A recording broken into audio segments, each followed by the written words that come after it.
Bismillahir Rahmanir Rahim. In the name of God, the most merciful, the most beneficent. Your Majesties, Your Royal Highnesses, distinguished members of the Norwegian Nobel Committee, dear sisters and brothers, today is a day of great happiness for me. I'm humbled that the Nobel Committee has selected me for this precious award. Thank you to everyone for your continued support and love. Thank you for the letters and cards that I still receive from all around the world. Your kind and encouraging words strengthens and inspires me. I would like to thank my parents for their unconditional love. Thank you to my father for not clipping my wings and for letting me fly.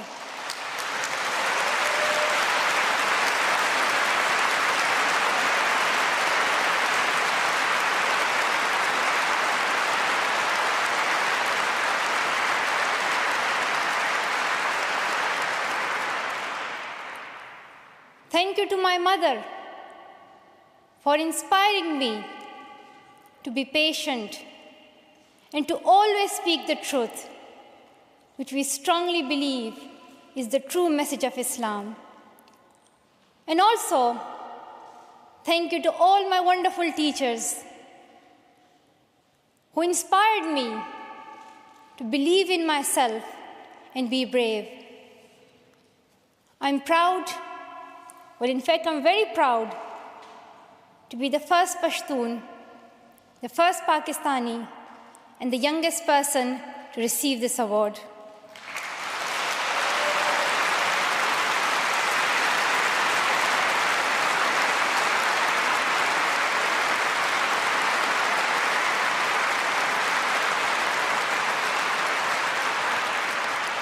Along with that, I'm pretty certain that I'm also the first recipient of the Nobel Peace Prize who still fights with her younger brothers.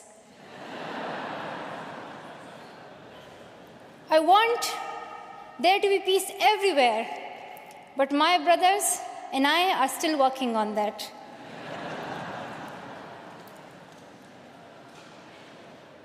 I'm also honored to receive this award together with Kailash Satyarthi, who has been a champion for children's rights for a long time, twice as long, in fact, than I have been alive. I'm proud that we can work together. We can work together and show the world that an Indian and a Pakistani, they can work together and achieve their goals of children's rights.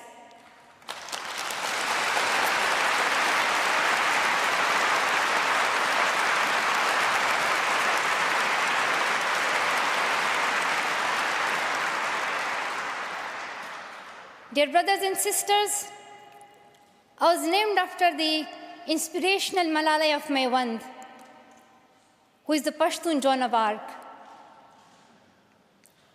The word Malala means grief-stricken, sad.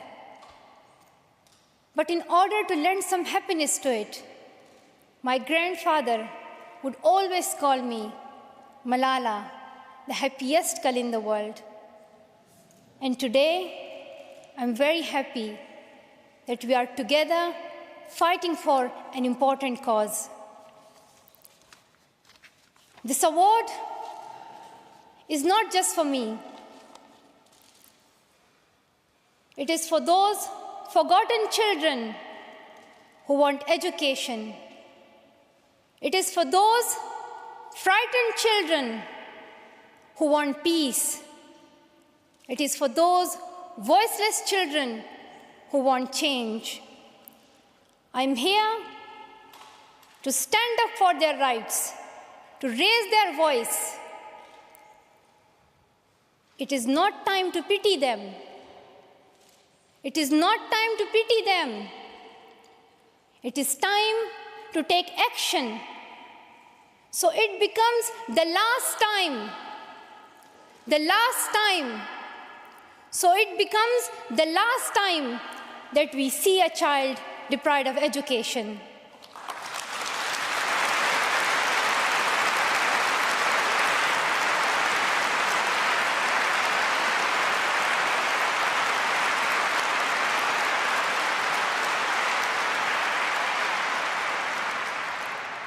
I have found that people describe me in many different ways.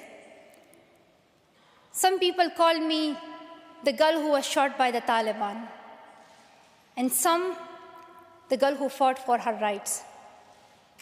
Some people call me a Nobel laureate now. However, my brothers still call me that annoying bossy sister. As far as I know, I'm just a committed and even stubborn person who wants to see every child getting quality education, who wants to see women having equal rights, and who wants peace in every corner of the world.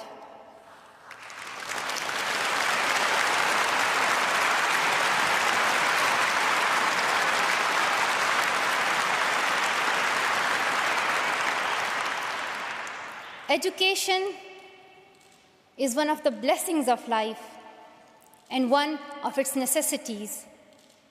That has been my experience during the 17 years of my life. In my paradise home, Swat, I always loved learning and discovering new things. I remember when my friends and I would decorate our hands with henna on special occasions. And instead of drawing flowers and patterns, we would paint our hands with mathematical formulas and equations. We had a thirst for education. We had a thirst for education because our future was right there in that classroom. We would sit and learn and read together. We loved to wear neat and tidy school uniforms. And we would sit there with big dreams in our eyes. We wanted to make our parents proud and prove that we could also excel in our studies and achieve those goals which some people think only boys can.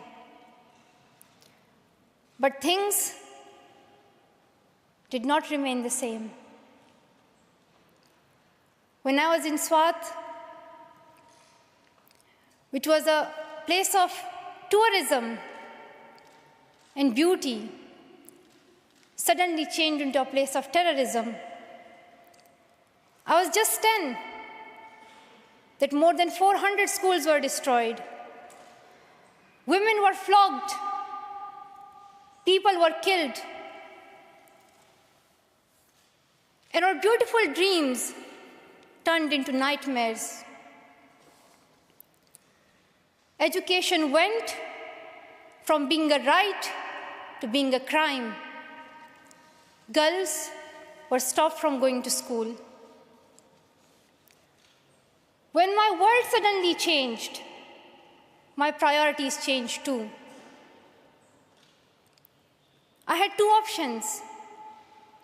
One was to remain silent and wait to be killed. And the second was to speak up and then be killed. I chose the second one. I decided to speak up.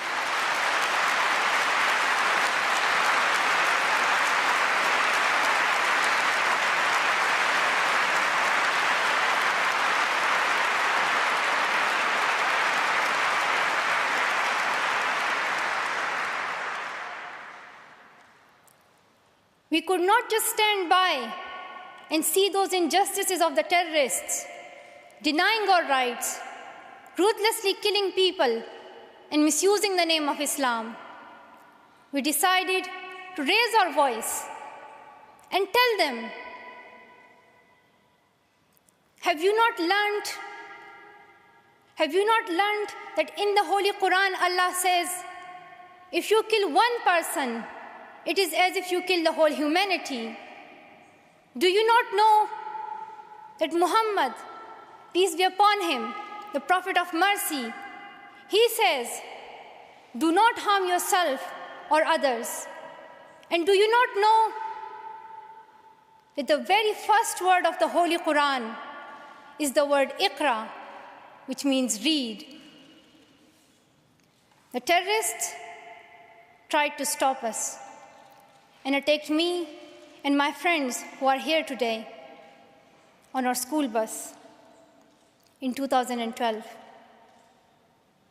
But neither their ideas nor their bullets could win. We survived. And since that day, our voices have grown louder and louder.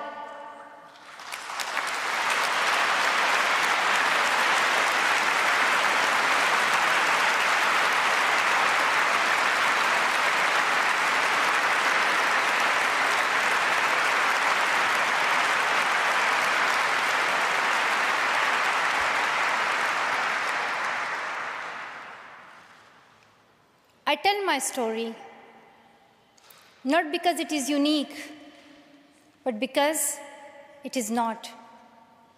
It is the story of many girls. Today, I tell their stories too.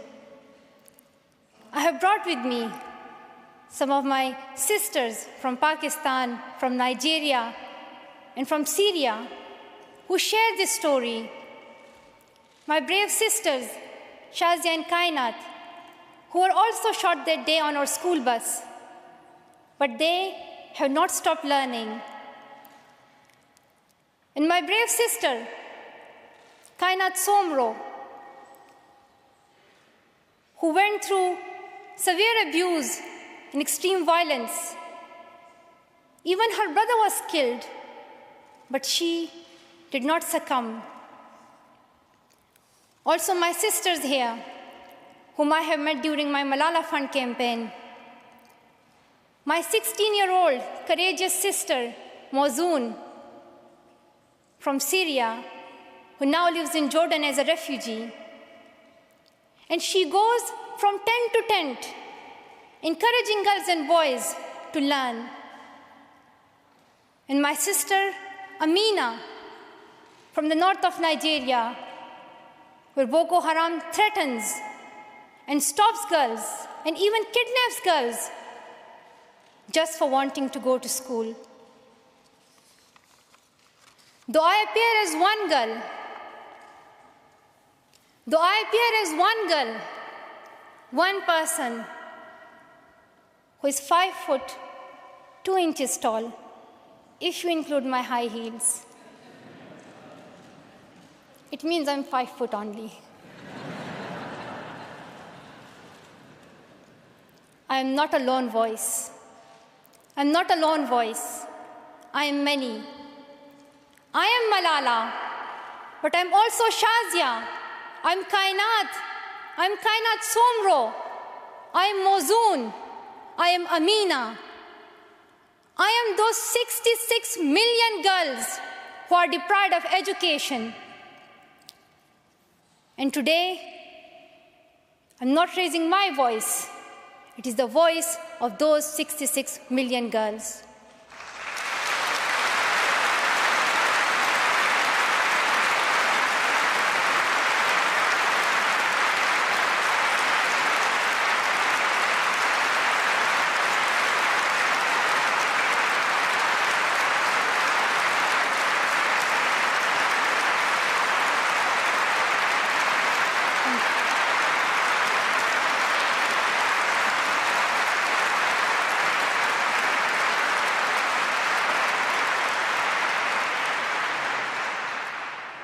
Sometimes people like to ask me, Why should girls go to school?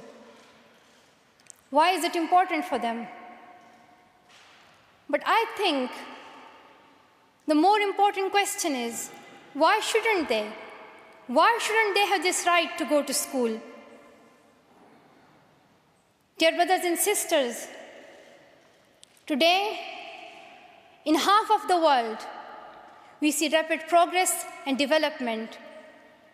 However, there are many countries where millions still suffer from the very old problems of war, poverty, and injustice. We still see conflicts in which innocent people lose their lives and children become orphans. We see many people becoming refugees in Syria, Gaza, and Iraq.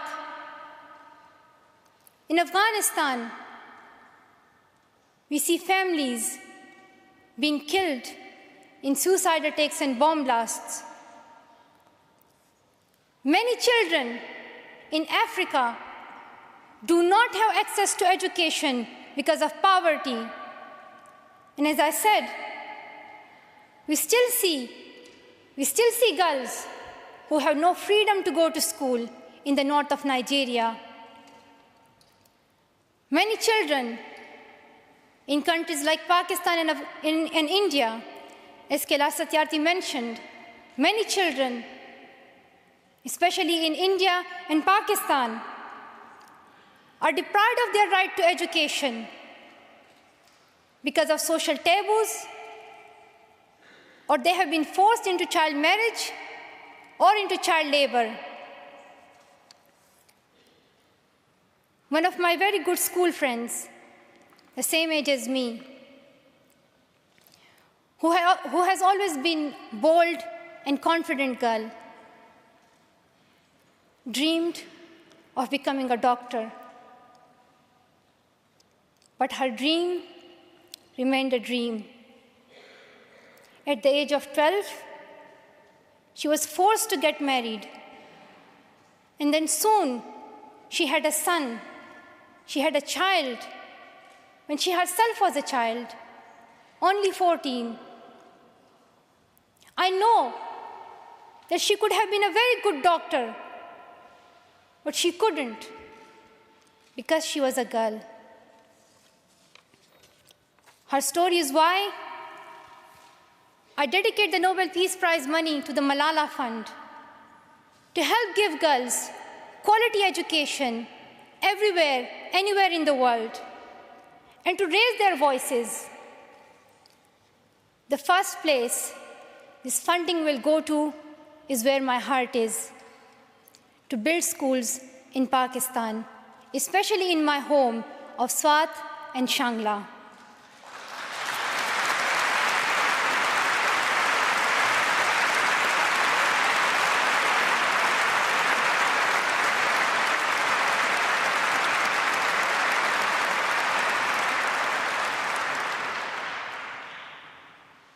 In my own village, there is still no secondary school for girls. And it is my wish and my commitment, and now my challenge, to build one so that my friends and my sisters can go there to school and get quality education, and they get this opportunity to fulfill their dreams. This is where I will begin, but it is not where I will stop. I will continue this fight until I see every child in school. Dear brothers and sisters, great people who brought change, like Martin Luther King and Nelson Mandela, Mother Teresa and Aung San Suu Kyi, once stood here on this stage. I hope the steps that Kailash Satyarthi and I have taken so far and will take on this journey will also bring change, lasting change.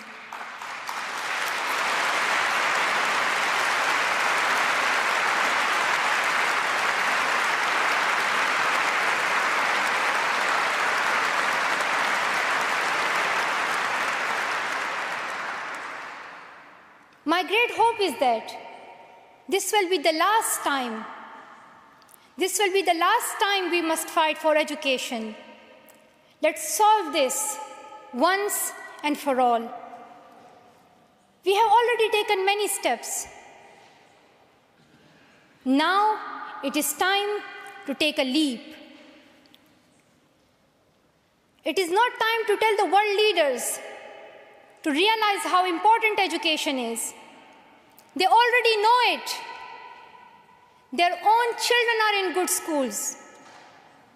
Now it is time to call them to take action for the rest of the world's children. We ask the world leaders to unite and make education their top priority. 15 years ago, the world leaders decided on a set of global goals, the Millennium Development Goals. In the years that have followed, we have seen some progress. The number of children out of school has been halved, as Kailash Satyarthi said. However, the world focused only on primary education, and progress did not reach everyone. In year 2015, representatives from all around the world will meet in the United Nations to set the next set of goals, the Sustainable Development Goals. This will set the world's ambition for the next generations. The world can no longer accept that basic education is enough. Why do leaders accept that for children in developing countries, only basic literacy is sufficient when their own children do homework in algebra, mathematics, science, and physics? Leaders must seize this opportunity to guarantee a free, quality, primary and secondary education for every child.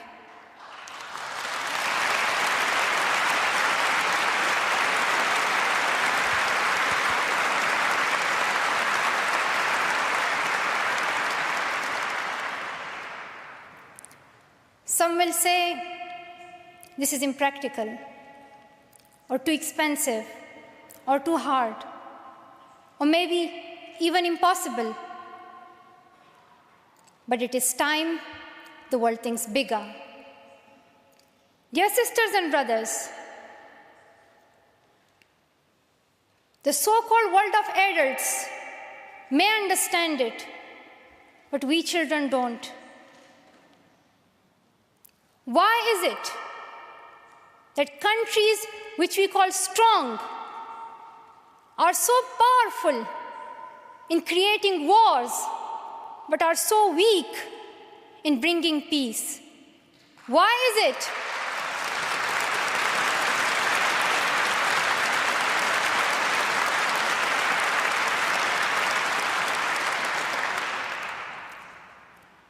Why is it that giving guns is so easy, but giving books is so hard? Why is it?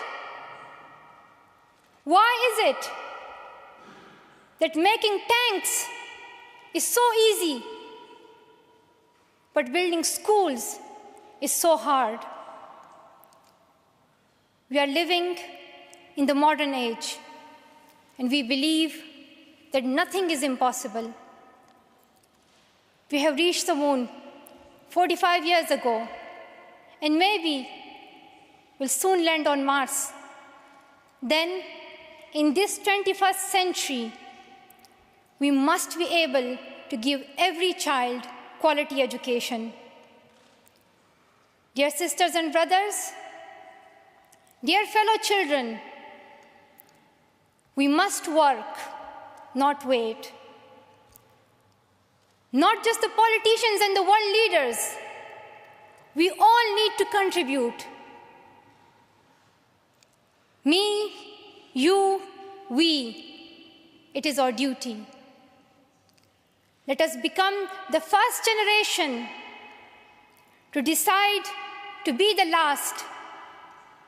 Let us become the first generation that decides to be the last, that sees empty classrooms, lost childhoods, and wasted potentials. Let this be the last time that a girl or a boy spends their childhood in a factory. Let this be the last time that a girl is forced into early child marriage. Let this be the last time that a child loses life in war. Let this be the last time that we see a child out of school. Let this end with us. Let's begin this ending together, today, right here, right now. Let's begin this ending now. Thank you so much. Thank you.